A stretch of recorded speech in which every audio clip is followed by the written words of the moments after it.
हमारी दुकान अंदर थी कॉरिडोर में। मैं अपनी दुकानें सुबह खोलता था, शाम तक मैं 2000 रुपये बेचता था। 2000 रुपये में मैं अपना परिवार चलाता था। आज की डेट में मैं 700 रुपये कमा रहा हूं, तो मैं परिवार कैसे चलाऊंगा।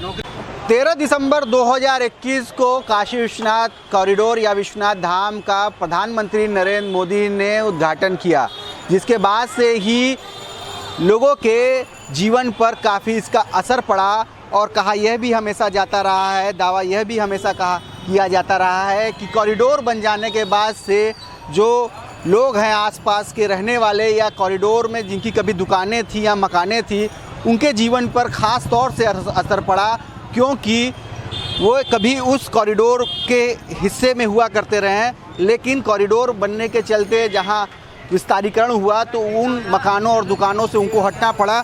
ऐसे ही तमाम लोग हमारे साथ मौजूद हैं जो कॉरिडोर के ठीक बाहर खड़े हुए हैं और इनसे जानने की कोशिश करते हैं कि कॉरिडोर में जब इनके प्रतिष्ठान या मकान गए हैं तो उसके बाद से इनके जीवन पर किस तरह का असर पड़ा, और ख़ास तौर से जो विकास को लेकर बात कही जाती है, कितना बदला बनारस, कितना बदला काशी विश्वनाथ कॉरिडोर, विश्वनाथ मंदिर, और आप लोग के जीवन पर उसका क्या असर पड़ा। पहले अपना नाम बताइए। मेरा नाम पप्पू जी है। मेरी 3 दुकानें थी रोशन जी, और एक का मुआवजा मिला है, 2 मेरा पेंडिंग चल रहा है हाई कोर्ट में। विकास तो यहाँ बहुत भया है, यात्री बहुत आते हैं और यहाँ पे जितने दुकानदार हैं वो जो थे कुछ ना कुछ कर रहे हैं, और किसी को दुकान चाहिए, किसी को जो अंदर थे वो थोड़ा सा दुकानें अभी लोगों को मिली नहीं है, उससे वो लोग डिस्टर्ब हैं। और लोग पहले से विकास बहुत भया है और हर चीज़ देखते हुए यात्री अधिक आ गए, यहाँ डेवलपमेंट अधिक हो गया है। हर चीज़ सुविधा देखते हुए खाने से लेके मंदिर दर्शन, पूजा, गंगा आरती में, सब में हर चीज़ में भीड़ हो रही है। पप्पू जी ये बताइए, जानना ये अहम है कि पहले जो आपकी अंदर कॉरिडोर में दुकान थी उस वक्त और अब में आमदनी में कुछ फ़र्क आया है, बढ़ा है, घटा है, किस तरह से?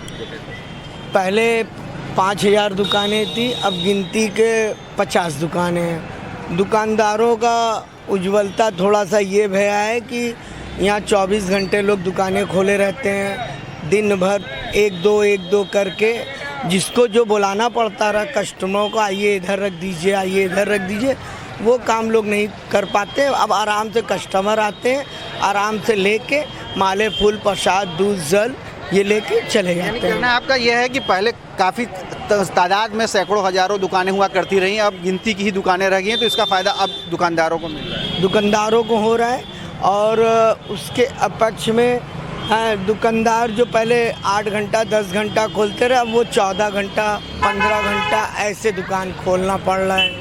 तो कुल मिला के फ़ायदा मिल रहा है दुकानदारों को, लेकिन इसकी एक बड़ी वजह यह भी कि जो तादाद थी दुकानों की वो पहले से कम हो गई। हमारे साथ कुछ और लोग भी हैं जिनकी इमारतें कॉरिडोर में चली गई, लेकिन वो डेवलपमेंट को लेकर क्या बोलना चाहते हैं, पहले अपना नाम बताइए। मेरा नाम सुभाष चक्रवर्ती है, और मंदिर जो बना, जो कॉरिडोर बना, उससे हम भी खुश हैं, हमारा परिवार भी खुश है। लेकिन जो दुकानें हमारी गई हैं उनके वजह से आज जिन परेशानियों से हम लोग झेल रहे हैं वो अभी तक दूर नहीं हुई है। ना ही दुकानें मिली, मुआवजे की रकम 5 साल के लिए सरकार बोली थी, ये मुआवजे की रकम आप लोग के 5 साल खर्चे के लिए है। 5 साल में जब डेवलपमेंट हो जाएगा तो आप लोगों को दुकानें मिलेंगी।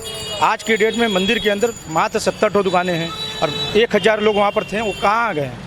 उनकी तो कोई गिनती नहीं है। जिनके पास है उनको दुकानें मिल रही हैं, जिनके पास नहीं है आज के डेट में पैसा, उनको दुकानें नहीं मिल रही। आपका कहना कुल मिला के ये है कि विकास से आप लोग खुश हैं, संतुष्ट हैं, लेकिन आप लोग से जो वादे किए गए थे वो कहीं ना कहीं पूरे नहीं हुआ नहीं। दूसरी बात यह है कि आज हम लोग अगर कहीं दुकानें लगाने के लिए सोचते हैं खुमचे पर या किसी भी प्रकार से, तो वो लगने नहीं दिया जाता है। तो ले देकर हम लोगों का परिवार किसी प्रकार से आज चल रहा है। ये तो हमारे साथ वो लोग जो कभी हिस्सा हुआ करते रहे कॉरिडोर के अंदर, उनकी दुकानें या मकानें हुआ करती थी, लेकिन वे विकास से तो उनको गुरेज नहीं है, किसी तरह से असंतुष्टि नहीं है, लेकिन वो चाहते हैं कि उनकी रोजी रोटी भी बरकरार रहे, चलती रहे, और जो तमाम वादे किए गए थे उसको पूरा कर लिया जाए। रोशन जायसवाल, वाराणसी तक।